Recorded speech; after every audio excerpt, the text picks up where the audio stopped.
of applause. How is everyone's morning going so far? Great, great. Well, listen, I came in from New York last night, and I have had the pleasure of speaking with many audiences within this Leading with Distinction cohort, and I tell you, each one is better than the next. So I am excited to be with you all today to talk about a topic that is near and dear to my heart, and I'll tell you about that more in a minute. First, some housekeeping things. I want to give a big shout out, not just to everybody here in the room, but obviously we have a virtual audience. Hello to everyone virtually, as well as our theater audiences.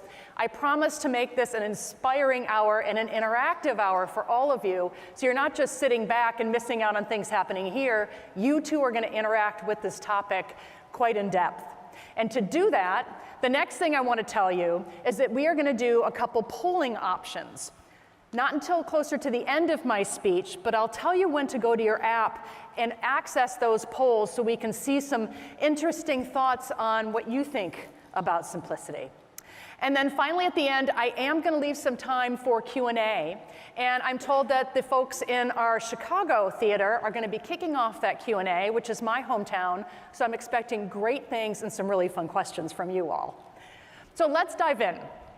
Let's start talking about this topic that I love, which is eliminating complexity so you can unleash innovation. And to do that, I have brought with me today what I consider to be my best 900 PowerPoint slides. Does that work for everybody today? We laugh because that's so true. I'm not going to give you 900 PowerPoint slides. What I am going to give you is some stories and examples around how you can make simplicity your #1 key to success in the future. And to do that, I want to start with a story about a company that is quite complex, like yours. It's dispersed globally. It has lots of employees. It has regulations. But they have embraced some very simple principles to create success for them in the long run. How many people here within the last 6 months have dealt with UPS? The majority of everyone here deals with UPS on a daily, if not monthly basis. UPS is a complex organization. They have 96,000 trucks on the road, hundreds of airplanes, tens of thousands of employees, and their business lives or dies based on speed. So the people that actually run logistics and algorithms for the company, those are the people that make things hum. And they have to find seconds upon seconds of time that they can save so they can get customers their packages faster. That's their success, happy customers that get their packages faster.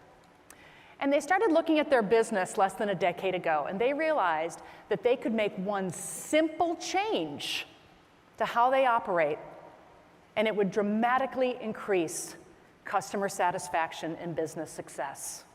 Do you know what that change was? That simple change? No more short shorts on their drivers. I'm kidding, that was not it, but I really do like this picture. When you Google short shorts, that's what comes up, just so you know. That's the first picture. No, the answer to that was no more left turns. No more left turns. Left turns, when you drive, are a major cause of accidents. You're sitting idle in traffic for minutes. In fact, it adds about 30 to 45 seconds to every stop on a driver's route. And obviously, we burn more petrol by doing that. So by making things a series of right-handed loops for every driver, what was the result? They shaved 6 to 8 miles off of every driver's route. Customer satisfaction increased by more than 30%. They saved more than 10 million gallons of gas a year. And they took out over 100,000 metric tons of CO2 out of the atmosphere, which is the same thing as taking 21,000 trucks off of the road. Wow. One simple change, a big impact for success. What's your UPS no left turn equivalent? What simple thing could you do to make your business a success?